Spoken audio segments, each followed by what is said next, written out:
When Samoans first began coming to the United States in the early 1900s, they were looking for a place to belong. They found home with family, and as those family circles grew, they found it again with their churches. Over time, as Samoans became part of life in America, many found themselves living between two cultures, connected to both, yet not fully at home in either.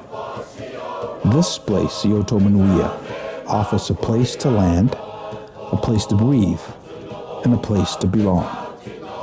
Second Samoa is your home away from home.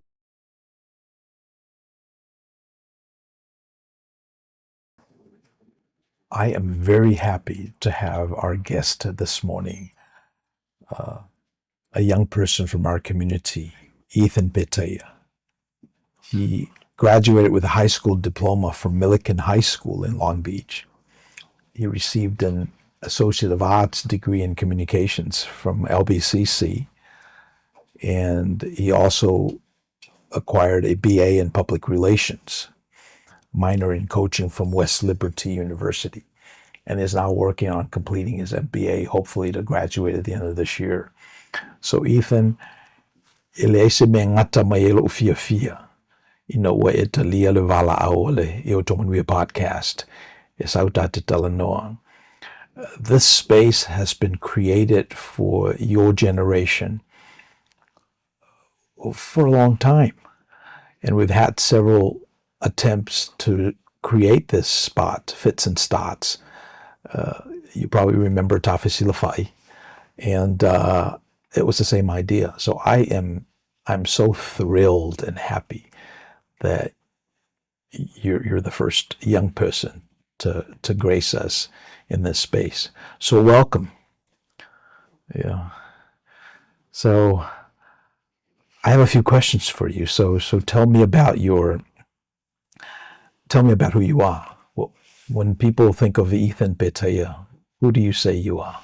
Yeah, for sure. So my name is Ethan Emmanuel Petaia.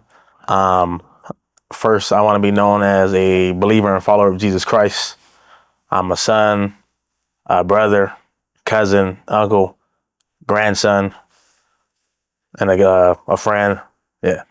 Yeah. And I didn't know your middle name was Emmanuel. Yes, sir. Petaia, and that's a huge Christology for me, for people that understand the word. And in essence, that really is the call of this space, is to bring God down to our people, bring the wisdom of our tradition from Samoa down to the next generation of Samoan, second Samoan, let's say. So the other part of our identity is your heritage, your family. Le ainga, po fesa welo te ma, fesa welo tina. Do you know any of that part of your identity and who you are? Where does your for sure. family come from? Family comes from Olasenga, Fale Asau, Ka'u, Sa'anapu, Malai Loa, Fasiko'o, Awa. As far as I know, family lineage runs through a few villages, to my extent of my knowledge. Yeah, and that really is, I would say, what's unique about us. Etofeo dato itu. So you're not just this random individual, a collection of flesh and blood out in the middle of the world. You are supported by your identity. And when I think about some of the villages that you mentioned, I resonate with Sa'anapu and Olosenga because that's where part of my lineage finds himself crisscrossing. And then the name Petaia, that is your dad's family. Yes, okay. Because it runs, just like everywhere else, it runs patriarchally. And then your mom's last name is different. Okay.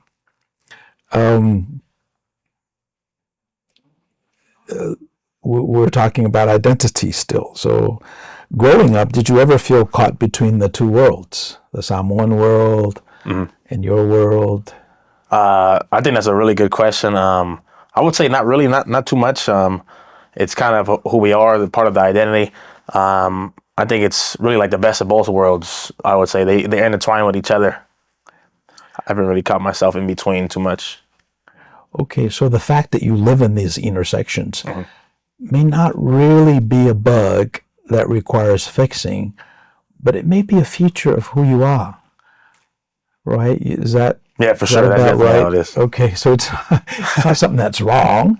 It's something that is. And next question, right? I mean, this is. I guess this is the gift that we could learn from the Generation Z about identity and how it fluctuates. It's not a point from the past, but it's what's so, and you're just trying to find your place in the future. Yep. How good is your Samoan? Are you able to understand my Samoan? I can understand. I'm working on that part of being able to speak, but understanding, I would say a little bit better than average. Okay. Let's talk about faith now. Well, when did your faith become your own? In other words, you went to church because your parents took you to church. Yeah, for sure. Because your grandmother needed a ride, right? So you went to church for that reason. But then when did your faith become your own? Yeah, besides, how you said we were obviously brought up, our parents, we were dragged over there. We had to go. But I would say when it became my own was after high school, I would say like during COVID times, once you first get out of that, really like the youth stages of your life. During COVID, we had made our youth group tautua. I would say that's really when it became my own, when it felt like I wasn't forced to go, but I would, it was something I sought after. Yeah. Your Uncle Manuia used this term. You were voluntold. It's something between volunteering and then being told what to do, and you better do it or you'll get a fussy. So good. And then and when you began to own this thing and you start connecting with God, right? I mean, how did that manifest itself? When I think of tautua, I'm thinking about that dance group. Is that the same group? Yeah, the same group. Yep. So and issues like integrity, grace, were those values inculcated into your dance routines? Grace, definitely like a sense of gratitude. Dancing with a smile on your face, or serving others with a smile on your face. I would say so. Integrity, because you know that you come from who you're representing. For us, it was not only our family, but Second Samoan Church, because that's who we were, or that's who we are. And then tautua, I mean, that's a loaded brand. I think every Samoan in the world is familiar with tautua. In fact, one of the themes for Tawhisi Lafai in years past is Ole ala I le pule, ole tautua. The road to greatness is through service, and that's what tautua really means. So good. Let's see, faith. Have you ever wrestled with doubt?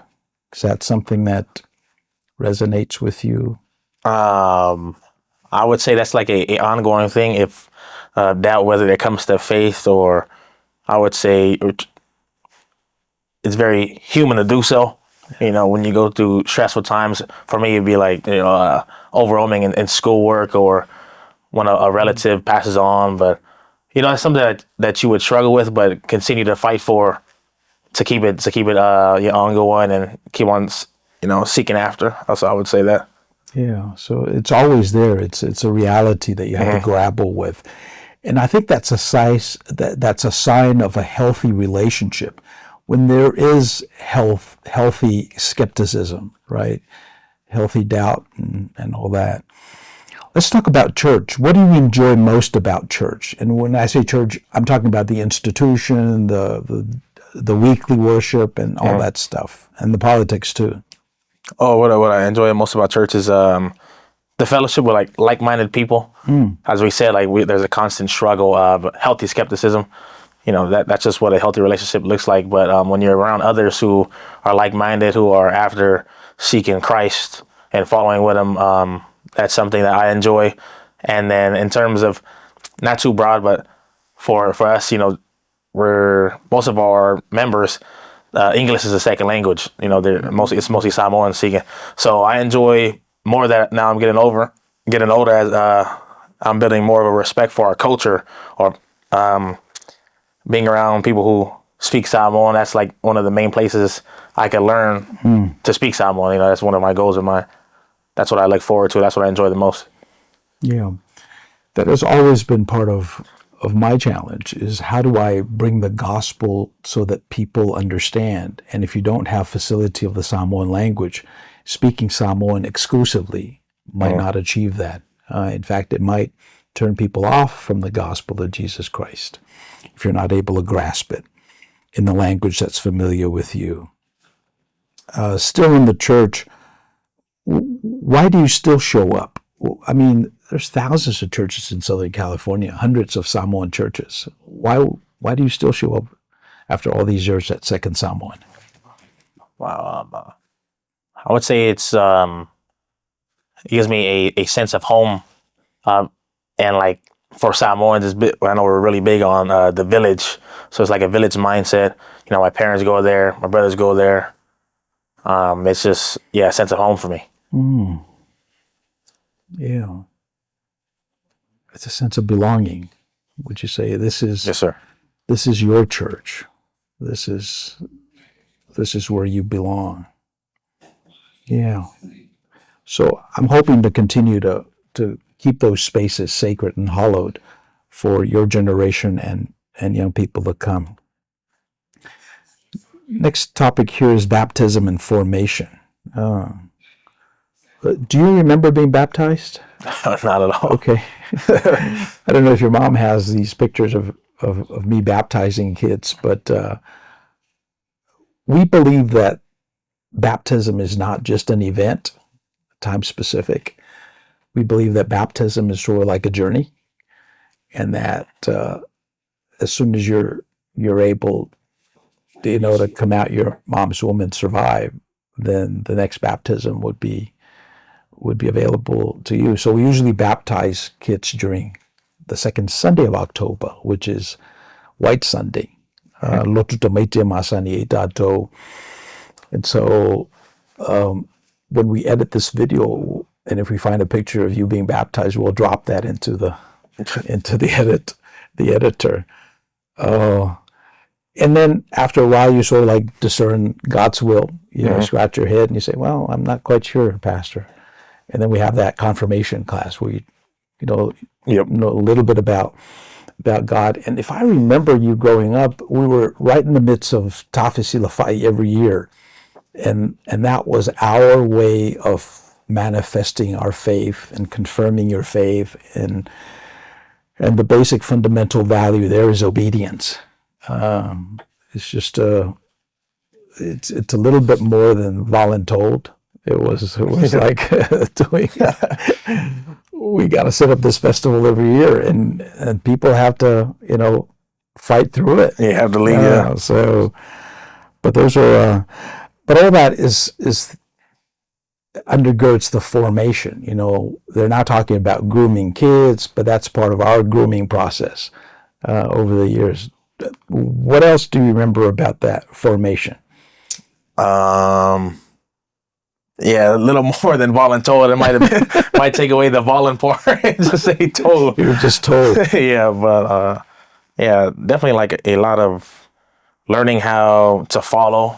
Yeah, that was a big part of the formation. Yeah, to be a good leader, you have to know how to follow first. Absolutely. So I would say that's definitely a big part of foundation. I'm grateful for that, and for all the leaders, because even themselves, they weren't, people weren't paid for that. They had to give their time out to go out and do those events like Tafisilafai or Lokumeki. Yeah. So I'm definitely grateful now. I have a sense of gratitude for that. Good. And the next topic on our docket is education. When you were going to school, what was your favorite topic? Let's say at high school, for instance. Definitely like math, I would say. I wasn't the best mathematician, but I really enjoyed the probabilities classes. Yeah, I just always had like a belonging with numbers, I would say. Yeah. And that's almost like learning a new language, let's say. Education, yeah. And then you got an opportunity to go to college, right? Was that a football scholarship? Yes. Okay. And how was that different from high school? Well, first I started off at the junior college level, so that was a grind to get that. And then from football playing at Long Beach City College, I was able to, I was blessed to be able to go to West Liberty University and play football. It was very different, not next to home, not close with to family. They're not next door. You don't see them every day. We're about like almost 2,000 miles away in West Virginia, so very different. Different from California. Yes. What was remarkably different about West Virginia? That's in the East Coast. It felt like a new world, I would say, especially because it was in a small city. West Liberty is a very, very small city. It's right next to Wheeling, too. And then, me growing up in Long Beach, it's a huge city, 500,000 people roughly. Going over there, it's probably less than 10,000. Yeah, very different. Yeah, that different. Very slower pace, I would say. Oh. And one of the things I noticed as you were coming back from there is you were addressing people, yes, sir, no, yes, sir, no, man. Yeah, no, man. Was that part of the culture there? Yeah, very big over there. Mannerisms are very huge, and it's emphasized over there, I would say. Sense of respect. Sense of respect, yeah. And that's a natural progression for someone like you who grew up in the Samoan culture where respect is central. Yeah. Well, before the break, we were talking about education and college and West Virginia. What were some of the big changes that you can say a difference between California and West Virginia? Definitely the views. A lot of greenery, gravel roads. It was still beautiful. Like the change of seasons, that was a very big thing for me. We got to see the fall when the leaves turn orange and all the different colors. Snow. Never got to see snow in my life before, so going there, I got to see that. That's beautiful. Yeah. And then the people, they speak a little bit different English. And I guess, did you receive any sort of you were asked to go to college there. You were being recruited by the campus, and you get to live your life inside the campus. Sort of like it's sort of like a scripted environment. It's not like you're out there in the wild and you run into these natives, right? But you were invited to go to this scripted environment, and that's always a challenge with college. But it's a time of growth. It's a time when you have to manage your own funds. You appreciate the work that your parents have done in the past. Was that true or yeah, that definitely rings true. They're definitely managing funds. The broke college student is definitely a thing that's very real. Broke college student. Yeah. Okay, that's a distinction. And to the extent that you're able to defer gratification, which is something that I think gets lost in American college, because a lot of kids have everything they get, have everything they want, and they make a request and it gets delivered. And to the extent they don't have the resources, they will loan you the money to go to school. Did you find that to be true? Yeah, there's always there's different ways to find it. Maybe like little grants, scholarships here and there. Yeah, definitely. You had to hustle, and the fact that you played ball, did that help any or? Yes, they help a huge part actually. Deferred tuition, reduced tuition. Yeah, they give you like a scholarship to cover it, and then obviously go back home and work a summer job to cover the rest. Summer job at the Funnel House actually in Long Beach. Oh, that's right. I remember. Okay. And then college, and then let's see, what else is here? Well, the next on the docket is culture. What do you love about Samoan culture? What do you love most about the Samoan culture? So culture, by definition, is how a people respond to certain stimulants, right? So we have a fa'alavelave, we have a death in the family, we respond a certain way, we gather a certain way, certain parts of our vocabulary are activated, and that constitutes culture. And reflecting on your life over the years, what was most enjoyable about our culture, the Samoan culture? Oh man, there's like a huge, like a multitude of reasons why I love our culture so much. The main thing I could really sit on is like the kindness and respect we have with each other. An example is like you see another Samoan, out the city, you don't really know them. You say hi and they say hi right back, and it feels like that could be like your auntie, your uncle. Really, you're not related at all, but that's how the sense of familiarity it is with each other. Yeah. Yeah. You reminded me of the Samoan proverb, "Olei ua ngafa tātou te whailoa iai." When you're kind to strangers, you are kind to yourself in a sort of like circuitous way, right? It's almost like that biblical idea of be kind to strangers, because you too were a stranger at one time, and you will become estranged moving forward. Okay, so the respect, hospitality. Hospitality is huge, yes, sir. Yeah.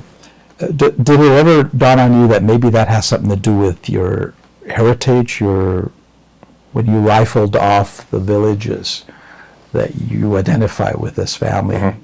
Could that be the source of all that generosity? It could be biblical too, right? Because Jesus was generous. Yeah. Yeah, I could say they would play hand in hand, huh? Because the hospitality is very huge in the in our culture, and kindness is also taught as well in the Bible. Jesus tells us to be to love our neighbors and even love our enemies just as much as we love ourselves and our family and friends. Yeah, yeah. So good culture. What do you want to change about our culture? I'm sure there's stuff that you would like to change. Have you thought about this? I haven't really. I can't say I put too much thought into that. Okay. I would say not what would I want to change of our culture. I would honestly look very humbly and see what I could give back to our culture and help uplift our people. I don't really say I have anything to change about it. I love it how it is. Yeah, yeah. And maybe this is coming from somewhere else, and not our young people. So there's frustration, and maybe it comes from the generation before that. But when I was growing up, there's always that dissing of our culture. They're saying it's too oppressive, it's irrelevant. When they do the saongas for the fa'alavilaves, they don't remember these people. Is that not true with your generation? I don't know if I can really speak for too much other people, but it's like all the people I really know, I can't say that too much. Yeah. So you're not put in situations where you're victimized by the culture, or No, not at all. you're being asked to do stuff beyond your capacity. I mean, you're doing okay. Yeah, I would say I'm doing all right. You're participating in the culture to the minimal extent that you possibly can, and it's been life-giving for you. You don't see a need to change, rebel. And this is something I really believe is honest about your generation. It's true about your generation, because I'm beginning to see the energy from young people like you that in their 20s, early 20s, mid 20s. They've gone through college. They're taking a look at what they have. They're assessing their assets, and they're saying, you know what? It's not bad. It could be worse. Yeah, not bad at all. Okay. We're blessed. We're blessed. All right.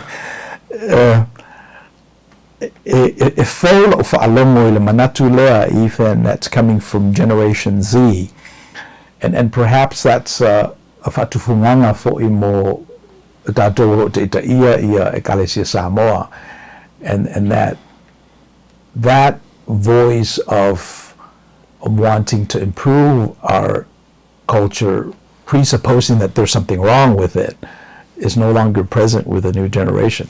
This is what I'm this is the gift that you're bringing to me today, Ethan.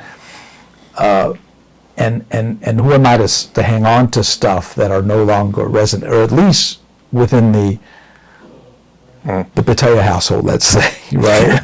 Okay. Which is good news. I mean, it just lightens my heart. And then the other question under culture is, what does culture mean to you? What cultural value guides your life? So, cultural values. Have you thought about that? What are some of the ideas, philosophies that guide your culture, our culture, American culture? I would say, reiterating back to what we said earlier, a sense of or a huge sense of respect and meekness. That's what really guides my life, that I can take away from the Samoan culture and put it back to how it guides me in my everyday activities. Okay. Did you say meekness? Okay. Blessed are the meek, for they shall inherit the earth. Right. That's Jesus' Sermon on the Mount. Mm-hmm. Yeah.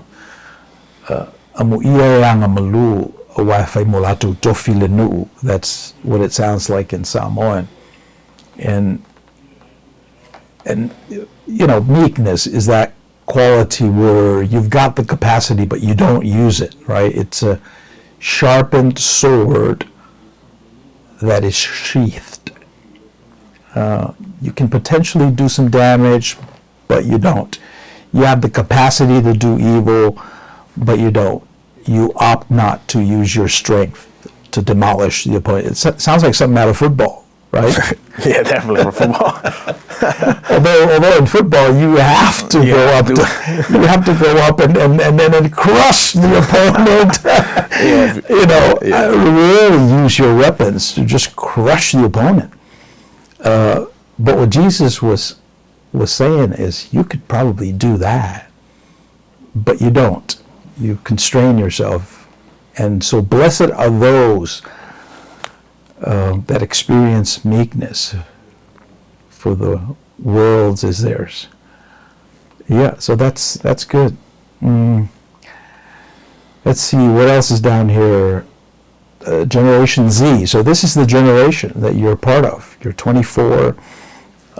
This is the generation that the psychologists say that you guys are suffering from some mental illness. You're very sensitive. You're prone to these persuasions, right? This is where the transgender conversation perks up in your generation. Is that true for you? Can you look around and see if there's any truth to that, or just making that up for mass consumption? I would say might be like a mass consumption thing. I can't really say that rings to at least myself. Because Samoans are kind of interesting. I mean, we don't participate with a lot of these conversations. We're always thinking globally, but at the end of the day, it's a local thing. It's a family-centric culture. It cannot be scaled, and if it is scaled, it's not the same thing, right? And I think this is why we have to be concerned about these boxes. They continue to put people in, but at the end of the day, when you double-click on it, it just falls apart. A really good example is your trajectory, and I've seen you grow up in this church, and you used to be really funny growing up. And I don't know if you remember, but you were the comedian in the tautua group, and I really appreciate the whole bantering going back and forth, and then you've climbed the college ladder, you've escalated it and done well, and then using your football prowess, you're now matriculating to getting your master's, and I think that's a good thing. And I hope the best for you and your generation, and just like they stereotyped us to be just football players and grunts, you know, when we double click on a life like yours, we'll discover there's a thinking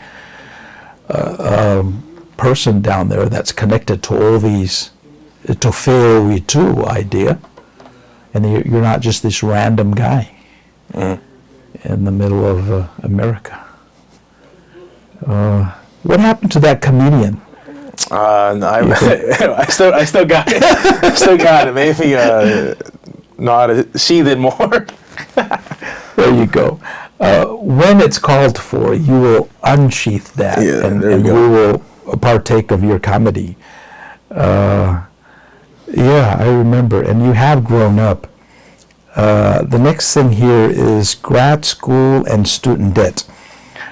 You know, going up to 12th grade, that's mandatory, right? The Long Beach Unified School District is funded by our taxes. And that's mandatory. If you don't go to school, you get into trouble, your parents get into trouble. But then college, you know, that's not mandatory. When you go for your master's, grad school, that's a little bit different. It's going the extra mile, let's say. And that's usually funded by debt, right? Is that something that you found to be true with your data point in case? Definitely true. So I was actually blessed for this past semester to get to still have my scholarship going from football. Okay. But now moving forward, yeah, definitely have to look at different options. Yeah, like a couple of ways to pay it. Okay. It's a bit different from how I had it from junior college. Junior college wasn't really too much at all. Yeah. So there's a little bit of that consideration, and hopefully the system will help you along with that. And then we got the future, right? What does the future hold for Ethan Petaia? Any ideas? I'll say can't see it too far, but hopefully in 5 years I'm working with somewhere. I've always had a connection with athletics, communication, or even being able to go back into the junior college system, maybe at Long Beach City College, or to be able to give back to those who are in my shoes, or who will be in those. Okay. Coaching, maybe. I don't know about coaching. Okay. Communications. Being a whaiwhaiao, you're in the communications business, right? You're saying words, you're listening to what people are saying, and then there's got to be a message.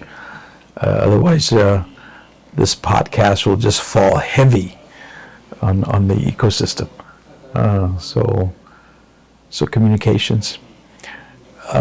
Does the idea of making money for your family, immediate, and your church as another substrate has that ever crossed your mind? Is that something that burdens young people? I want to make money so I can help dad and mom. I wouldn't say it's a burden. It's maybe something to look forward to in the future, to be able to give back to my village. The village is my family, church. It's something to look forward to. It's like not an incentive, but it's like one of the driving forces to keep on pushing and looking to get better, and whether it be careers or bettering oneself. Something to look forward to. Yeah, and you've got a long way to go. I don't remember I was that articulate at 24, and I definitely did not have your capacity in terms of living in America. So it is my prayer that you continue to be open to what else is available and reach for it, but at the same time stay grounded. Because I can remember your grandfather, when we had this program where we're buying these, guys were donating cars to the church, and then we were flipping them. Cars for Causes is a big vendor that does that today. But we were getting these cars donated to the church, and your grandpa bought one of those things, those cars, and he said it's for our family. So your grandpa was a retired pastor, but towards the twilight of his years, he was able to access this thing that we have an insight in for the benefit of his family. So I think that thing is still in you, or at least in your family. And to the extent that I'm able to remind you of what your grandfather did when he came to America, using the systems that were available at the time, you might be able to find a similar hack, maybe not the same thing, but a similar hack where you exploit the inefficiencies of the marketplace, so that way you'll stand out. I don't know if that makes sense. Yeah, I just got it from being able to finding a way to give back. Okay, yeah. And then it's in that story, your grandfather, Willie, was able to give back to the family. And there was a guy, I'm trying to think of the guy's name. Do you remember a guy named Malailoa? I can't say that I do. Okay. So we really got to connect your generation to the elderly generation. So that way, those values continue to resonate, because it's not an accident that we're here. And I think God has a hand in a lot of these pieces. We just need to acknowledge it, give him the glory and the praise, and we ourselves do our little bit, moving the dial along. Okay, so let's see. I've got some rapid fire questions here for you. Favorite Bible verse? Peace be with you. I believe that's John 20:19. And that's what this program is called. Peace be with you. Ia o tō manuia. And if you remember, that's Jesus's first utterance of words when he resurrected. He resurrected, yep. Yeah.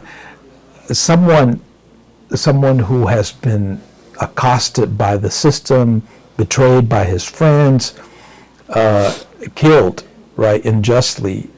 The first thing that comes out of his mouth is, peace be with you. Ia o tō manuia. And the people listening were all his enemies, Peter, Thomas the doubter. And that's a good Bible phrase. Favorite Samoan food? Bangi popo. Bangi popo. That's big. I don't even know if that's a Samoan food, but it's it's there, I would say. Right. Okay, good. Bangi popo. Let's see. A favorite football memory? Besides like getting all the pancakes or dominating competition, I would say beating Cerritos. I know they would say that was our rivals at Long Beach City College. So Cerritos is okay. That's right. Okay. So you beat them. Yep. Good. Biggest life lesson? Follow Jesus Christ. Yeah. That's sort of like a soft one, huh? Follow Jesus Christ. So first of all, you have to double click on Jesus Christ, because some people have different ideas of what Jesus Christ is all about, and we have to double click on what that means. And then that whole verb of follow, oh my gosh, what does it mean to follow, right? If you double click on that, you'll discover some idiosyncrasies about following. And people lose their life for stuff that they really follow very closely. So are you willing to lose your life for Jesus Christ? And which version of Jesus Cristo are you willing to lose your life on? Okay, one word that describes your faith. Ongoing. Process theology. There you go. All right, so do you have anything else to say to our young people? These 24-year-old, even that are stuck between traditional Samoans and the contemporary American youth person? I would say keep going, keep pushing, keep being striving to be ambitious. I would say don't settle because you're scared of the unknowing, and you're not alone. You're not alone. Scared of the unknown. A lot of young people are deterred from taking risks because they don't know what's out there. And you're not alone. I mean, that's a good theme. Like I say, you're not a random individual. It's a fair too. And it is my hope that that you set an example for the next generation of Samoans in America. And so, Ethan, I'm looking forward. We'll circle back after a few months and see how it's going.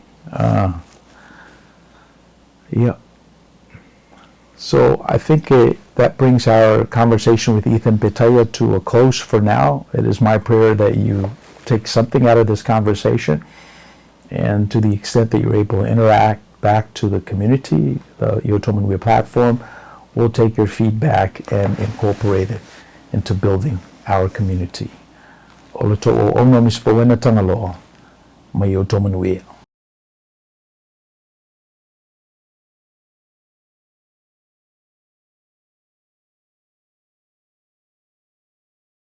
Thank you for spending time with us. If you found this content helpful, please like the video, share it with others, and subscribe to the channel so we can continue bringing these insights directly to you. Ioto Manuia.